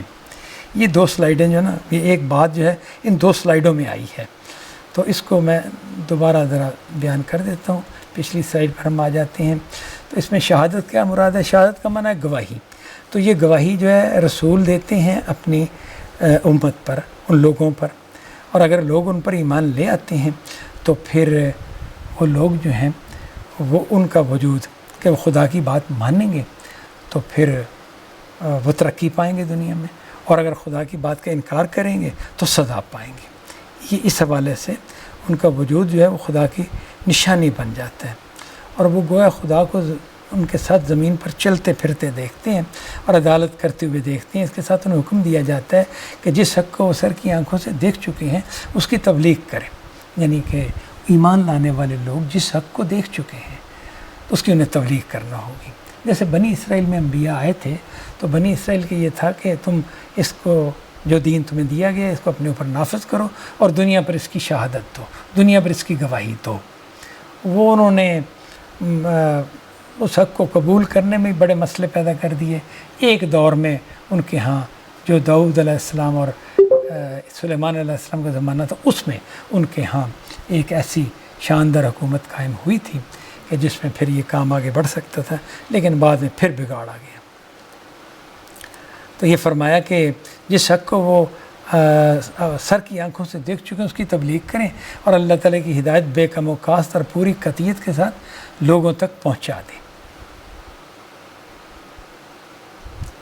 قرآن کی تعبیر میں یہ شہادت ہے، یعنی قرآن اس کے لیے شہادت کے لفظ بولتے ہیں۔ یہ جب قائم ہو جاتی ہے تو دنیا اور آخرت دونوں میں فیصلہ الہی کی بنیاد بن جاتی ہے۔ اگر کسی قوم پر شہادت کا معاملہ مکمل ہو گیا ہے تو اب اس کے بارے میں خدا کا جو فیصلہ ہونا ہوگا وہ ہوگا۔ چنانچہ اللہ تعالیٰ ان رسولوں کو غلبہ عطا فرماتے اور ان کی دعوت کے منکرین پر اپنا عذاب نازل کر دیتے ہیں۔ شہادت کے منصب پر کن لوگوں کو فائز کیا گیا ہے؟ شہادت کا یہ منصب رسولوں کے علاوہ سیدنا ابراہیم علیہ السلام کی ذریت کو بھی عطا ہوا ہے۔ قرآن نے اسی کے پیش نظر خدا کے رسول اور اس کے بندوں کے درمیان ایک جماعت قرار دیا۔ قرآن نے اسی کے پیش نظر انہیں خدا کے رسول اور اس کی بندوں کے درمیان ایک جماعت قرار دیا، یعنی بنی اسرائیل کو ان کے زمانے میں اور بنی اسماعیل کو اب نبی صلی اللہ علیہ وسلم کے دور میں ایک جماعت قرار دیا اور بتایا کہ اس منصب کے لیے وہ اسی طرح منتخب کیے گئے ہیں جس طرح انسانوں میں سے اللہ تعالیٰ بعض ہستیوں کو نبوت اور رسالت کے لیے منتخب کرتا ہے۔ اس کا مطلب یہ ہے کہ شہادت کے منصب پر بنی اسرائیل جو قوم ہے وہ فائز کی گئی تھی، اور پھر نبی صلی اللہ علیہ وسلم کے آنے کے بعد وہ معزول کر دی گئی، اور اب جو بنی اسماعیل ہیں یہ اس منصب پر فائز کیے گئے ہیں۔ اسی طرح جیسے نبی اور رسول فائز کیے جاتے ہیں، لیکن ظاہر ہے یہ من حیث القوم فائز ہو گئے ہیں۔ وہ تو ایک فرد کی حیثیت سے ہوتے ہیں نا، اور ان کو ایک خاص عصمت حاصل ہوتی ہے، وہ پہلو جو ہیں وہ الگ ہیں۔ 29واں ہم دیکھتے ہیں یہ سوال، آسمانی کتب کس مقصد کے لیے نازل کی جاتی ہیں؟ نبی اور رسولوں کے ساتھ اللہ تعالیٰ نے بالعموم اپنی کتابیں بھی نازل فرمائی ہیں۔ ان کے نزول کا مقصد قرآن میں یہ بیان ہوا ہے کہ حق و باطل کے لیے یہ میزان قرار پائیں تاکہ ان کے ذریعے لوگ اپنے اختلافات کا فیصلہ کر سکیں اور اس طرح حق کے معاملے میں ٹھیک انصاف پر قائم ہو جائیں۔ یعنی کہ آسمانی کتابیں آئی کیوں ہیں؟ تو اس کا مقصد یہ بتایا گیا ہے کہ حق اور باطل میں انسان کو جب کوئی اشکال پیدا ہو، سوال پیدا ہو کہ حق کیا ہے اور باطل کیا ہے، تو وہ خدا کی کتاب کو پڑھ کر جان لے کہ حق یہ ہے اور باطل یہ ہے۔ یہ کتابیں جو یہ میزان ہے، یعنی خدا کی کتاب جو ہے نا وہ میزان ہوتی ہے۔ میزان اس ترازو کو کہیں گے جس پر تول کر ہم دیکھتے ہیں کہ کس کا وزن کیا ہے، اور اس کے نتیجے میں کیا ہوگا کہ لوگ اپنے اختلافات کا فیصلہ کر سکیں گے. کیسے کر سکیں گے کہ اچھا قرآن میں یہ لکھا ہوا ہے، میں یہ سمجھا تھا تو میری یہ بات غلط، قرآن مجید میں جو ہے وہی ٹھیک ہے. اور اگر آپ دوسرا فریق وہی بات بیان کر رہے جو قرآن میں لکھی ہے تو پھر جو غلط تھا وہ کہے گا کہ ہاں جی آپ کا نقطہ نظر ٹھیک ہے کیونکہ وہ قرآن کے مطابق ہے، میں بھی اسی کو اپنا رہا ہوں. یہ شریفانہ رویہ جو ہے اسے اختیار کرنے کے لیے یہ میزان نازل ہوئی، یہ کتابیں نازل ہوئی ہیں کہ اس کے مطابق دیکھو، تم جہاں غلط ہو اقرار کرو کہ یہاں ہماری غلطی تھی، اور جو حق ہے اس کو قبول کرو. اور اس کا نتیجہ یہ نکلے گا کہ لوگ پھر حق کے معاملے میں ٹھیک انصاف اور عدل پر قائم ہو جائیں گے. اگلا سوال یہ ہے کہ کیا اس زمانے میں بھی نبوت اور رسالت کا سلسلہ جاری ہے اور کیا اب بھی نبی اور رسول مبعوث ہوتے ہیں؟ تو نبوت اور رسالت کا یہ سلسلہ آدم علیہ السلام سے شروع ہو کر محمد صلی اللہ علیہ وسلم پر ختم ہوا ہے. آپ کے دنیا سے رخصت ہو جانے کے بعد وحی و الہام کا دروازہ ہمیشہ کے لیے بند ہو گیا.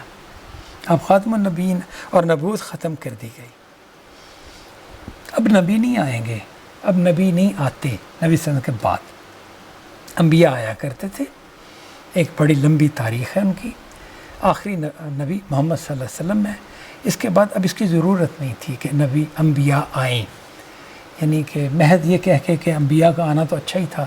نہیں، انبیاء کا آنا یقیناً اچھا تھا. تو جب اللہ نے قرآن نازل کر دیا اور قرآن کو حفاظت دے دی تا قیامت، تو اب اس کی ضرورت نہیں رہی. انبیاء خدا کا پیغام ہی لے کر آئیں گے نا، خدا کی کتاب ہی لے کر آئیں گے. تو خدا کی کتاب موجود ہے، آخری نبی آ گئے، آخری شریعت لے کے آ گئے، اس میں کوئی تبدیلی نہیں ہونی. اور جو بات خدا نے کہنی تھی وہ کہہ دی. قرآن مجید موجود ہے، اس کو پڑھ کر انسان ہدایت حاصل کر سکتا ہے، کسی کے لیے بھی کوئی رکاوٹ نہیں ہے. ختم نبوت کے بعد اب لوگوں کو دین پر قائم رکھنے کی ذمہ داری کس کی ہے؟ یہ نبوت ختم ہو گئی تو لوگ تو دین پر عمل کرتے کرتے سست ہو جاتے ہیں، دین سے گریز بھی کرنے لگ جاتے ہیں، یا ان کے اندر ایک غفلت آ جاتی ہے. تو اب کس کی ذمہ داری ہے کہ وہ ایسا کرے؟ چنانچہ لوگوں کو دین پر قائم رکھنے کے لیے انذار کی ذمہ داری ہے. انذار میں خبردار کرنا کہ ذمہ داری اب قیامت تک اس امت کے علماء ادا کریں گے. یہ قرآن نے بتا دی ہے کہ اب انذار کی ذمہ داری علماء کی ہے، وہی اس امت پر انذار کا کام کریں گے، لوگوں کو دین پر قائم رکھنے کی کوشش کریں گے. اسلام سے کیا مراد ہے؟ کیا دین اور اسلام ایک ہی حقیقت کے دو نام ہیں؟ اس الحکمہ اور الشریعہ پر مبنی دین کا نام اسلام ہے. یعنی کہ جو الفاظ ہیں نا الاسلام کے، وہ الفاظ یہ ہیں، اس دین کا نام اسلام ہے.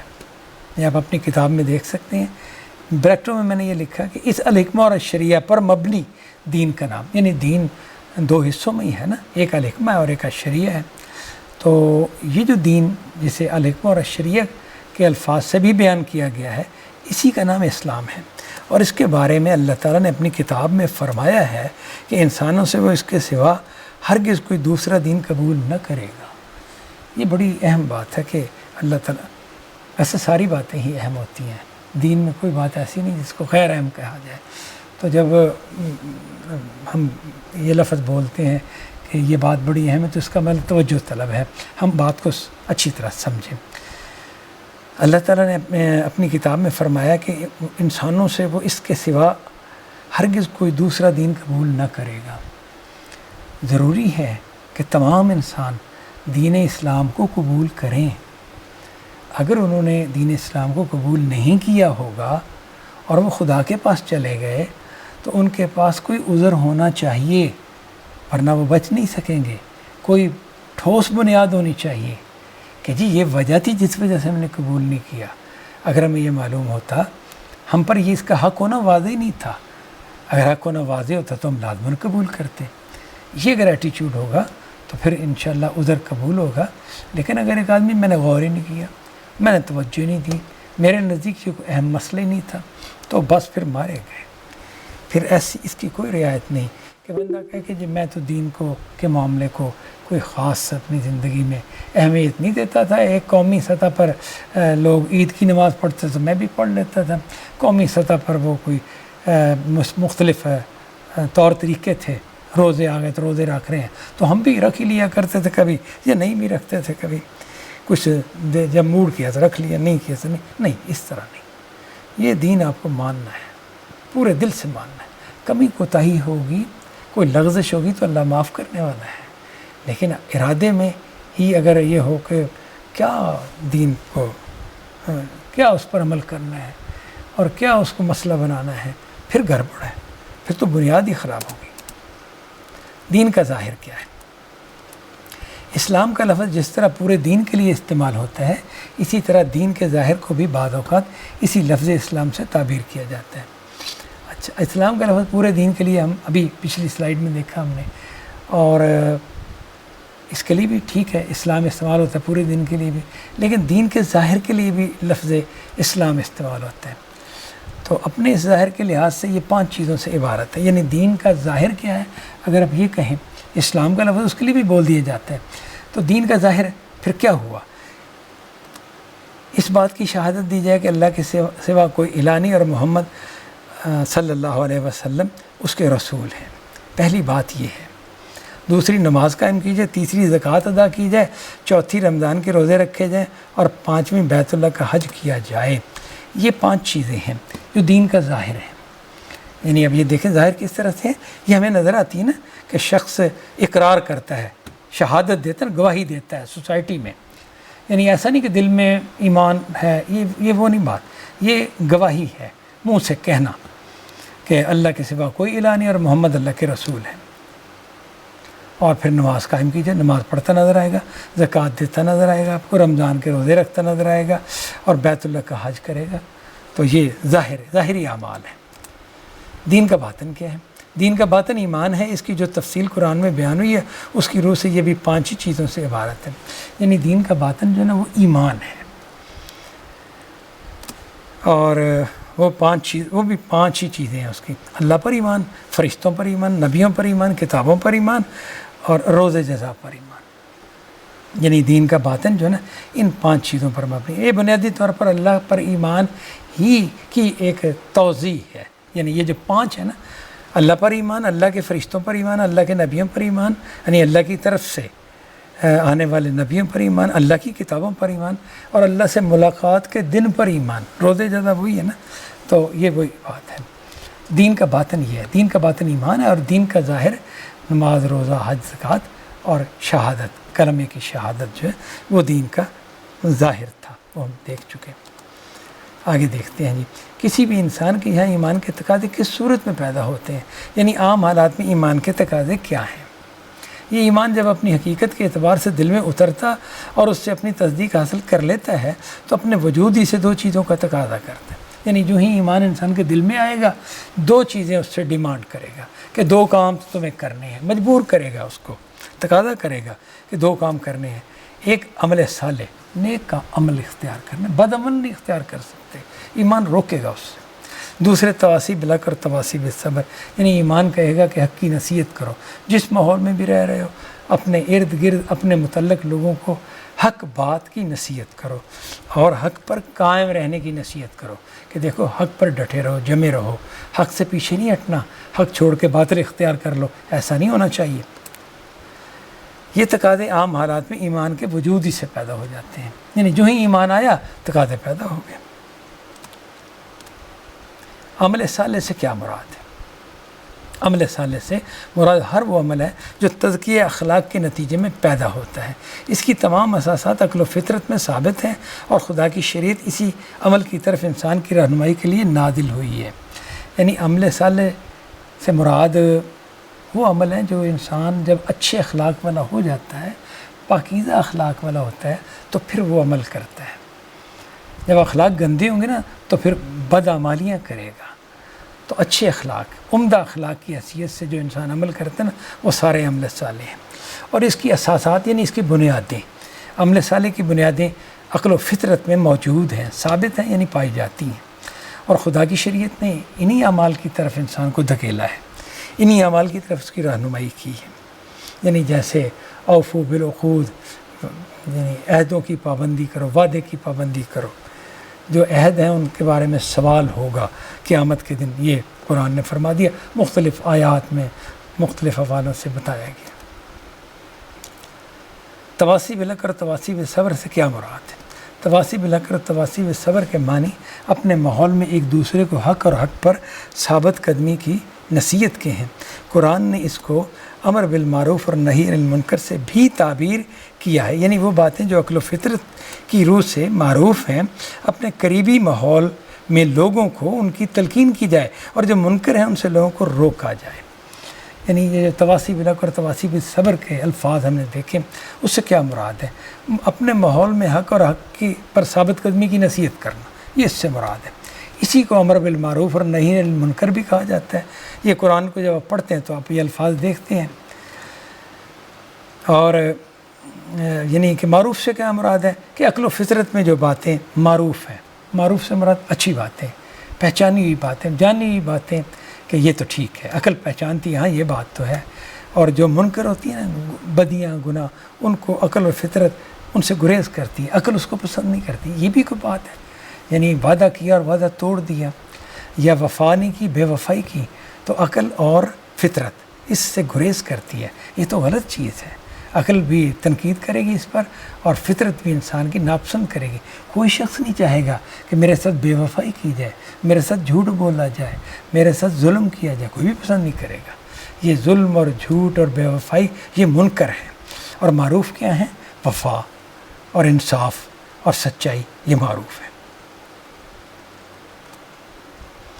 مخصوص حالات میں ایمان کے تقاضے کیا ہیں؟ انسان جس دنیا میں رہتا ہے اس کے لحاظ سے جو حالتیں اس کو پیش آ سکتی ہیں ان کی رعایت سے اس کے علاوہ 3 اور تقاضے بھی اس میں پیدا ہوتے ہیں۔ ایک ہجرت، دوسرے نصرت، تیسرے قیام بالقسط۔ اچھا، اب انسان پر مختلف حالتیں آتی ہیں، مختلف حالات آتے ہیں، یعنی کہ تو اب بتایا کہ پھر 3 تقاضے اور ہیں جو اس ایمان سے اٹھتے ہیں، جو بنیادی چیزیں نا وہ بیان کر دی ہیں، ہجرت، نصرت اور قیام بالقسط۔ اب اس کو آگے اگلی سلائیڈ میں یہ واضح ہو رہا ہے۔ ہجرت سے کیا مراد ہے اور اس کی کیا اہمیت ہے؟ بندہ مومن کے لیے اگر کسی جگہ پر اپنے پروردگار کی عبادت پر قائم رہنا جان جوخم کا کام بن جائے، اسے دین کے لیے ستایا جائے، یہاں تک کہ اپنے اسلام کو ظاہر کرنا ہی اس کے لیے ممکن نہ رہے، تو اس کا یہ ایمان اس سے تقاضا کرتا ہے کہ اس جگہ کو چھوڑ دے، اس جگہ کو چھوڑ دے اور کسی ایسے مقام کی طرف منتقل ہو جائے جہاں وہ اعلانیہ اپنے دین پر عمل پیرا ہو سکے۔ قرآن اسے ہجرت کہتا ہے، اور پیغمبر کی طرف سے اس کی دعوت کے بعد اپنے آپ کو اس طرح کی صورتحال میں دیکھ کر اس سے گریز کرنے والوں کو اس نے دوزخ کی وعید سنائی ہے۔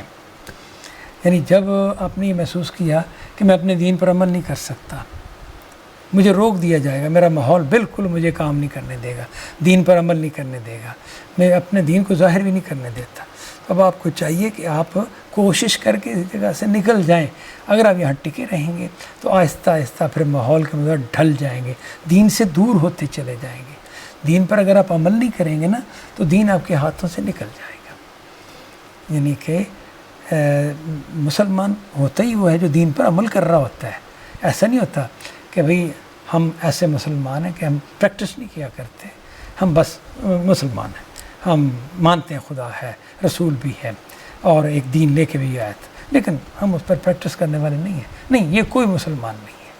مسلمان ہوتا ہی پریکٹسنگ مسلم جو ہے نا وہی مسلمان ہوتا ہے، باقی تو زبانی قومی سطح پر مسلمان ضرور کہہ سکتے ہیں۔ نصرت سے کیا مراد ہے اور اس کی کیا اہمیت ہے؟ اسی طرح دین کو اپنے فروغ یا اپنی حفاظت کے لیے کسی اقدام کی ضرورت پیش آ جائے تو ایمان کا تقاضا ہے کہ جان و مال سے دین کی مدد کی جائے۔ یعنی نصرت کا مطلب ہے مدد کرنا، اور اگر دینی تقاضا پیدا ہو جائے دین کو اپنے فروغ کے لیے، یعنی دین پھیلانے کے لیے، دین کو ڈیولپ کرنے کے لیے ماحول میں، سوسائٹی میں، دین کو لوگوں تک پہنچانے کے لیے، دین کو کی تبلیغ کرنے کے لیے، یا دین کی حفاظت کے لیے، دین پر کوئی اعتراضات کر دیے گئے، علمی طور پر اٹیک کیا گیا یا عملاً اٹیک کر دیا گیا، غیر مسلموں کسی نے حملہ کر دیا، تو اب اس کی ضرورت ہے کہ دین کی مدد کی جائے۔ تو پھر ایمان کا تقاضا ہے کہ جان و مال سے دین کی مدد کی جائے، جان بھی کھپا دی جائے، مال بھی کھپا دیا جائے۔ قرآن کی تعبیر میں یہ خدا کی نصرت ہوگی، یہ خدا کی نصرت ہے، اور اس کا مطالبہ ہے کہ ایمان کا یہ تقاضا اگر کسی وقت سامنے آ جائے تو بندہ مومن کو دنیا کی کوئی چیز بھی اس سے زیادہ عزیز نہیں ہونی چاہیے. یعنی جب دین پر مسلمانوں پر مشکل پڑ جائے کہ دین پر کوئی ایسی آفت آ گئی، یعنی جیسے فرض کیجئے کہ دین پر ایسا حملہ ہوا کہ دین کو باطل قرار دیا جانے لگا، دین پر تنقید کی جانے لگی، دین کو ایک ناحق چیز کہا جانے لگ پڑا، بہت سے لوگوں نے مضامین لکھے، کتابیں لکھیں اور دین سے دور کرنے کی کوشش کی، تو اب پھر ایمان کا تقاضا ہے کہ ان کے مقابل میں جو بھی کوششیں ہو سکیں وہ کی جائیں. کوئی جو شخص جان سے کر سکتا ہے جان سے کرے، مال سے کر سکتا ہے مال سے کرے. جان سے ایک تھا نا میدان جنگ میں کرنا، اور ایک یہ کہ اپنا وقت لگاتا ہے، اپنی محنت لگاتا ہے، اپنی کوشش لگاتا ہے. تو جو بھی وہ کوشش کر سکتا ہے کرے، یعنی دین کی مدد کی جائے. اگلا ہے جی قیام بالقسط سے کیا مراد ہے اور اس کی کیا اہمیت ہے. اس دنیا میں انسان کے جذبات، تعصبات، مفادات اور خواہشیں اگر دینوں دنیا کے کسی معاملے میں اسے انصاف کی راہ سے ہٹا دینا چاہیں تو یہی ایمان تقاضا کرتا ہے کہ بندہ مومن نہ صرف یہ کہ حق و انصاف پر قائم رہے، بلکہ یہ اگر گواہی کا مطالبہ کریں تو جان کی بازی لگا کر ان کا یہ مطالبہ پورا کرے، حق کہے، حق کے سامنے اپنا سر جھکا دے. قیام بالقسط کا مطلب ہے کہ انصاف پر کھڑے ہونا. اگر کوئی مسئلہ اس طرح کا پیدا ہو جائے کہ بھئی صحیح انصاف کی بات کرنے کی ضرورت آ پڑی ہے، اب جذبات روک رہے ہیں کہ نہیں اگر انصاف کی بات کی تو یہ تو میرے جذبات کے خلاف ہے، یا قومی تعصبات کے خلاف ہے، میرے قوم کے میں مخالف کھڑا ہو جاؤں، نہیں میں تو اپنی قوم کا ساتھ دینے والا ہوں، یا میرے مفادات، مالی مفادات یا میرے اقتدار کے مفادات کے خلاف ہے. تو اب دین کا تقاضا ہے کہ نہیں، حق بات پر آپ کو قائم ہونا ہے، حق ہی کہنا ہے، حق کے سامنے اپنا سر جھکانا ہے، انصاف کرنا ہے اور انصاف کی گواہی دینی ہے، اور اپنے عقیدہ و عمل میں انصاف کے سوا کوئی چیز بھی اختیار نہیں کرنی، یہ کہا گیا. دین کا مقصد کیا ہے؟ اگلا جو سوال ہے جی وہ یہ ہے کہ دین کا مقصد کیا ہے؟ یہ دین اللہ تعالیٰ نے ہمیں دیا ہے، یہ کس مقصد کے لیے دیا ہے؟ خدا ہم سے کیا چاہتا ہے؟ اس دین کا جو مقصد قرآن میں بیان ہوا ہے وہ قرآن کی اصطلاح میں تزکیہ ہے، پاکیزہ ہونا، جھاڑ جھنکار کو دور کرنا اور پاکیزہ ہونا. اس کے معنی یہ ہے کہ انسان کی انفرادی اور اجتماعی زندگی کو آلائشوں سے پاک کر کے اس کے فکر و عمل کو صحیح سمت میں نشو و نما دی جائے. یعنی کہ تزکیہ کیا ہوا؟ آلائشوں سے پاک کرنا اور نشو و نما دینا صحیح سمت میں. قرآن مجید میں یہ بات جگہ جگہ بیان ہوئی ہے کہ انسان کا نسب العین بہشت بریں کی بادشاہی ہے، اور کامیابی کے اس مقام تک پہنچنے کی ضمانت انہی لوگوں کے لیے ہے جو اس دنیا میں اپنا تزکیہ کر لیں. لہذا دین میں غایت اور مقصود کی حیثیت تزکیے ہی کو حاصل ہے. اللہ کے نبی اسی مقصد کے لیے بھیجے گئے اور سارا دین اسی مقصود کو پانے اور اسی غایت تک پہنچنے میں انسان کی رہنمائی کے لیے نازل ہوا ہے. یعنی دین کا مقصد تزکیہ ہے. اللہ نے ایک نسخہ آپ کو دیا، آپ اس پر عمل کریں تاکہ آپ ایک پاکیزہ نفس بن جائیں، ایک پاکیزہ شخص بن جائیں. یعنی کہ اور اگر آپ دین سے گریز کریں گے تو پاکیزہ کی پھر نہیں آ سکتی. انسان ایسا نہیں کر سکتا نہیں میں اچھے اخلاق جو انسان کا ایک میراث ہے انسان کی، یعنی کہ تمام نسل انسانی کی میراث ہے، میں اس پر کاربند ہوں گا تو میں اچھا انسان بن جاؤں گا. نہیں، اچھا انسان اس طرح نہیں، وہ دین پر کاربند ہونے ہی سے بنے گا. خدا تبھی راضی ہوگا، خدا اس کے بغیر راضی نہیں ہوگا. اور خدا کا راضی ہونا جو ہے وہ انسان کا میرٹ پر قائم ہونا ہے.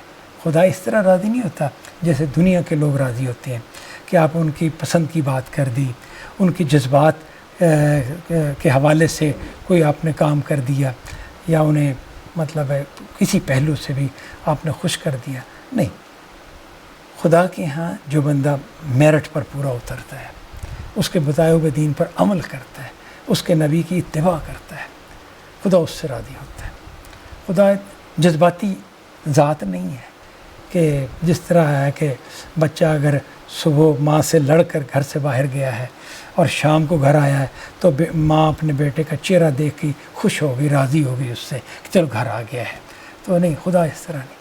خدا انسان اگر اصلاح کرے گا، اگر اپنے آپ کو درست کرے گا، صحیح اپنا تزکیہ کرے گا، صحیح جگہ پر کھڑا ہوگا، تب خدا راضی ہوگا. اس کی رضا ایسے نہیں ملتی. دین پر کس طرح کس رویے کے ساتھ عمل کرنا چاہیے. آخری جو سلائیڈ ہے ہماری وہ یہ ہے کہ دین پر کس طرح عمل کرنا چاہیے۔ اس دین پر عمل کے لیے جو رویہ اس کے ماننے والوں کو اختیار کرنا چاہیے وہ احسان ہے، یعنی قرآن نے اس کے لیے احسان کا لفظ بولا ہے، حدیث میں بھی احسانی کا لفظ آتا ہے۔ احسان کے معنی کسی کام کو اس کے بہترین طریقے پر کرنے کے ہیں، یعنی احسان کا لفظ کیا ہے کہ بھئی جو کام آپ نے کیا اس کو بہترین طریقے سے کیا۔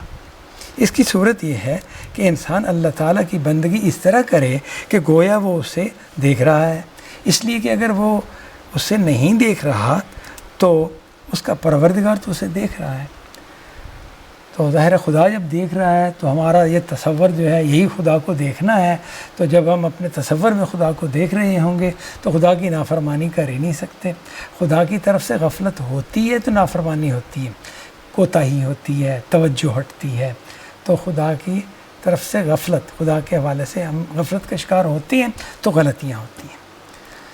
یہاں پر یہ جو ہمارا ٹاپک ہے جی دین حق، ایک چیپٹر جو تھا الاسلام کا، وہ ختم ہو جاتا ہے۔ یہ ہم نے اس کا خلاصہ مکمل کر لیا۔ وآخر دعوانا ان الحمد للہ رب العالمین۔